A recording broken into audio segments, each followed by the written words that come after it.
E amanhã tem Domingo Show na Record. E olha só quem vai enfrentar a roleta da morte. O Leão Gilberto Barros garante que ele vai falar. Gilberto encara polêmicas e abre o jogo sem medo. E revela que já perdeu muito na vida por ser verdadeiro. O Domingo Show é amanhã, às 11 da manhã. Você, claro, não pode perder.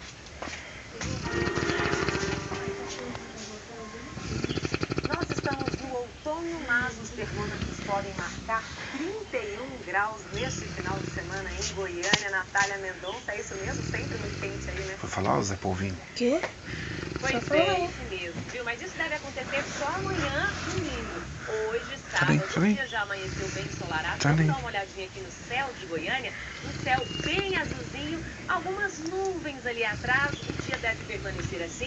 E a temperatura máxima prevista para hoje é de 30 graus. Amanhã, domingo, a temperatura mínima deve ser de 15 graus. E a máxima, como você disse, de 31 graus. O dia permanece ensolarado. Agora, infelizmente,